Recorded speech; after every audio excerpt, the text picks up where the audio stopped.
Yay!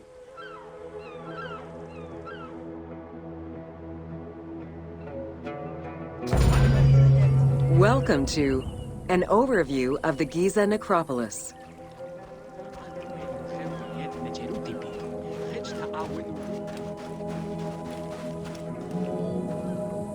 The Giza Plateau is located on the west bank of the Nile and was considered by ancient Egyptians as the domain of the dead. The pyramidal complexes found there were built over the span of 3 generations, during the reign of Khufu, Khafre, and Menkaure.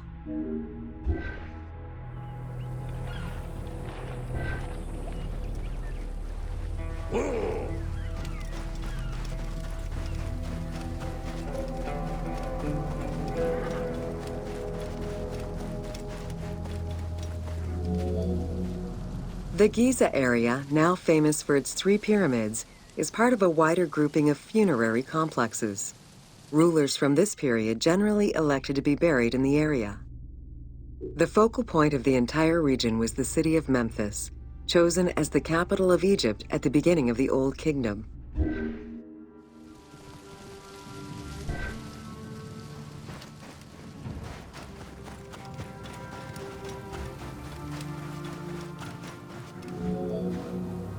The placement of the Giza monuments, and particularly that of the pyramids, followed a practical yet strict alignment. First, they focused on cardinal points, and then they accounted for the natural geology of the plateau.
Welcome to the Riddles of the Sphinx.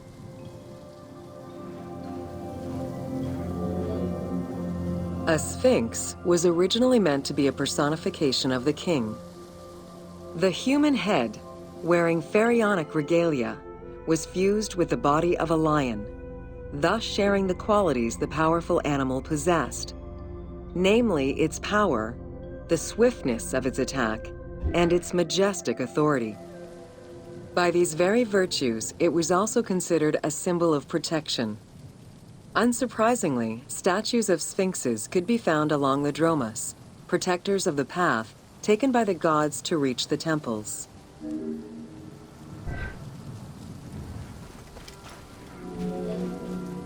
Over the centuries, enthusiasts and historians alike have wondered, who built the Sphinx? For what purpose? And who does it represent? These questions remain unanswered.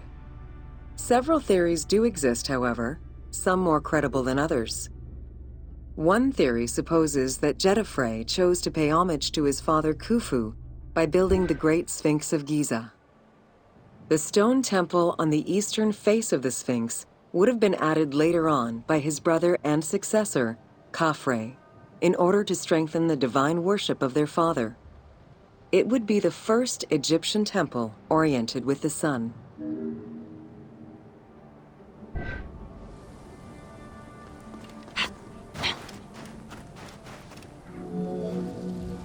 Another theory suggests that the Sphinx was built by Khafre and was meant to represent him.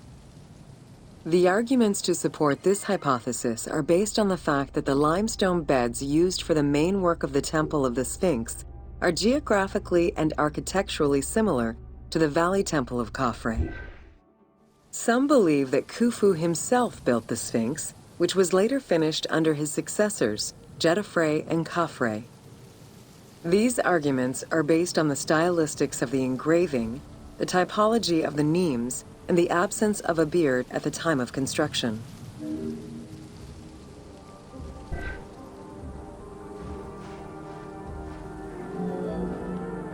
While ancient Egypt as a whole leaves a rather monochrome vision of its monuments and statuary, it is vital to understand that in ancient times, absolutely everything was painted. The sun, eating away at the pigments of the colors, the sand, the climate, and the implacable impact of time, unfortunately destroyed the glorious colors of the Sphinx of Giza. Documents from an Arab Egyptologist of the 12th century, Abd al-Latif al-Baghdadi, indicate that traces of red were still visible in his time. Today, however, the only color that remains are traces of red close to the ears of the Sphinx, as well as hints of blue and yellow on the nemes, traditional colors for that type of headdress. The pigments for the color red were man-made, obtained by mixing different products such as clay, quartz sand, and very finely crushed hematite.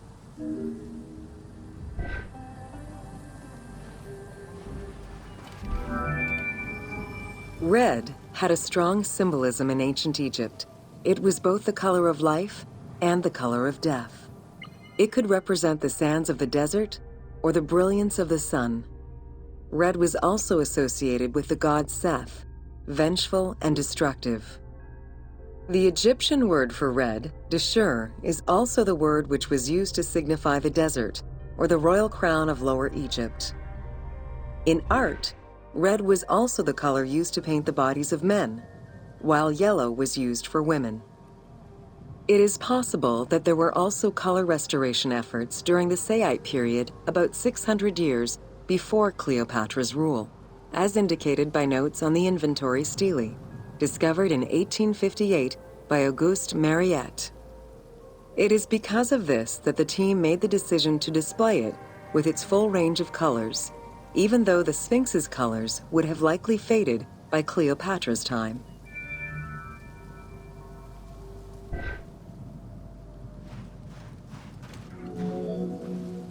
Dating from the 4th dynasty, approximately 2600 to 2500 BCE, the Great Sphinx of Giza is the oldest and largest sphinx that we know of.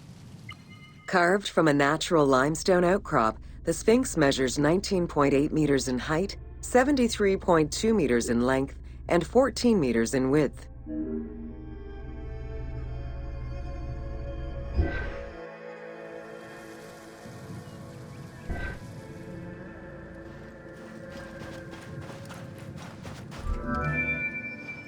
In order to bring polish to the imposing monument, several blocks of limestone were added after the initial construction phase. Since then, there have been numerous attempts at preservation. The polish present in the game integrates some aspects of modern restoration attempts. The team made this choice to present a more iconic version of the Sphinx of Giza to the player. Today, the Sphinx is called the Terrifying One. This appellation is translated from its Arabic name, Abu al-Hol, which in turn was derived from Baluba in Coptic.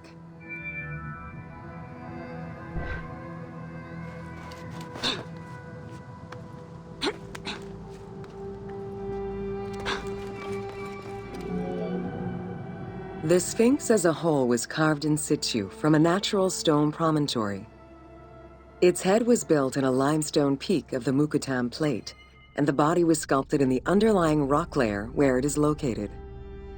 The degradation of the Sphinx is due in particular to wind erosion and the different quality of limestone used in its construction. The level of sodium contained in the groundwater which abuts the stone is also a contributing factor.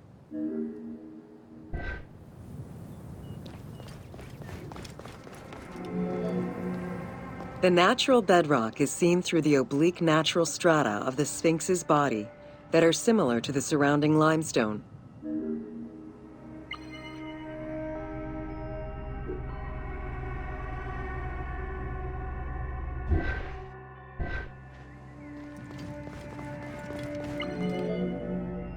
Since antiquity, people have always believed there was a hidden tomb deep within the Sphinx. It is thought that attempts to plunder the Sphinx began as far back as the First Intermediate Period.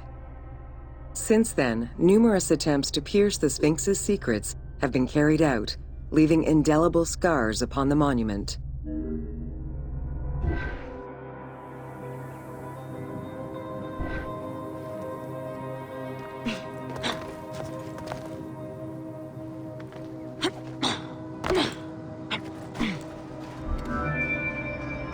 "12 meters long and cut during pharaonic times, another entrance in the back of the Sphinx aroused curiosity. Although Thutmose IV attempted to seal it off, it was possibly reopened by treasure hunters. It was rediscovered by Howard Vyse and mapped more recently by Mark Lehner. This entrance at the back of the Sphinx leads to different cavities of a few meters each, in directions going inside the statue's body and under the surface. The team has used this opportunity to extrapolate a little more.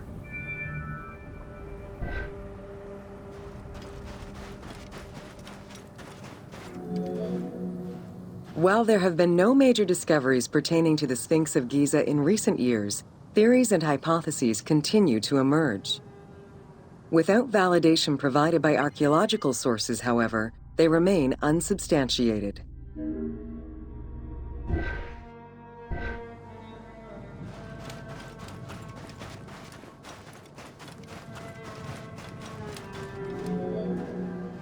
The first of the main theories as to the Sphinx of Giza's meaning posits that the Sphinx was originally a massive representation of the god Anubis.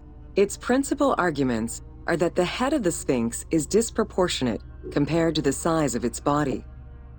The second theory believes that the representation of two sphinxes on the stela of Thutmose IV would indicate that another stone sphinx had existed on the site itself, possibly even in paired symmetry on the other side of the Nile. However, neither of these theories can be verified in any way.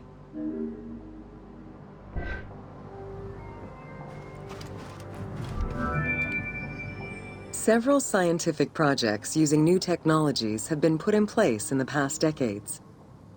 The most important was led by Mark Lehner and his team, who specialize in the study and survey of the Giza Plateau, including the Sphinx site. The mapping made it possible to see the materials used to construct the Sphinx, analyze the different layers of erosion, and figure out the most fragile areas to protect. After a few attempts at giving the Sphinx artistic proportions, the team instead decided to use photogrammetry mapping to faithfully reproduce the proportions of the Sphinx.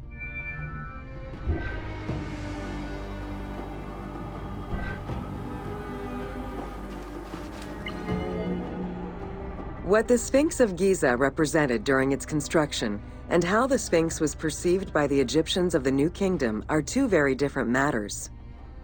Originally a representation of the king imbued with the power of the lion, the Sphinx was eventually viewed as a direct representation of the Most Divine.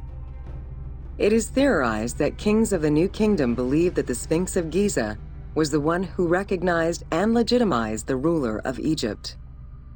Thus, despite the fact the Sphinx of Giza was partially buried under the sand during his reign, Amenhotep II knew that the monument was of great importance.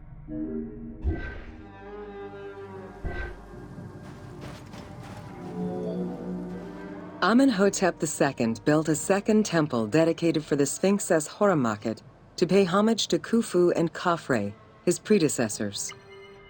It became a common habit for this dynasty to spend time with their royal courts at the Sphinx. Its sanctuary became known as Setepet, the Chosen.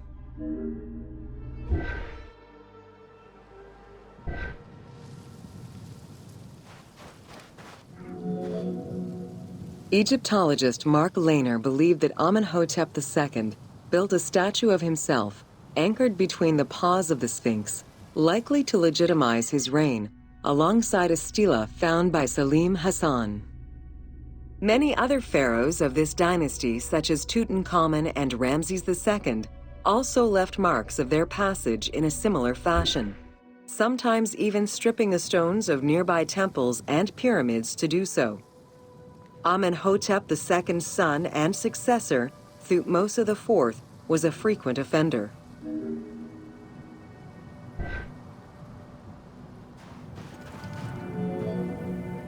While sleeping between the Sphinx's paws, the future Thutmose IV saw in a dream the god Horemakhet proclaiming his coming accession on the throne of the two lands.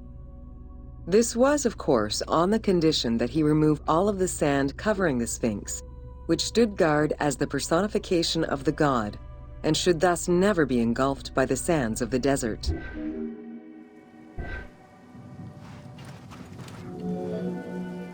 The 15-ton dream stela built by Thutmose IV to commemorate his dream was discovered by an Italian Egyptologist, Giovanni Battista Caviglia, in 1818, when he undertook the task of freeing the Sphinx from the sand, which had yet again covered it.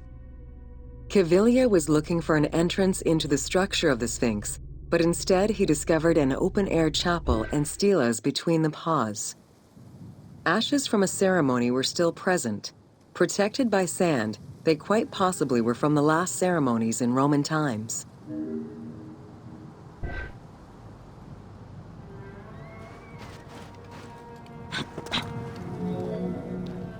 That same year, Caviglia discovered fragments of the Sphinx's beard that had probably been added during the New Kingdom.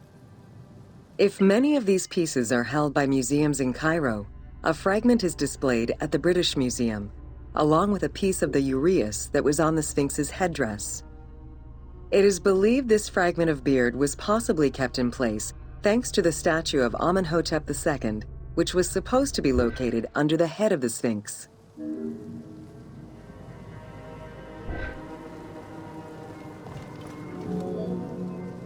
A popular cultural legend purports that the nose of the Sphinx of Giza was lost during the time of Napoleon Bonaparte to the cannon fire of French soldiers in training. However, engravings from before the time of that campaign already depicted the Sphinx without a nose, indicating that it had been removed before the French campaign.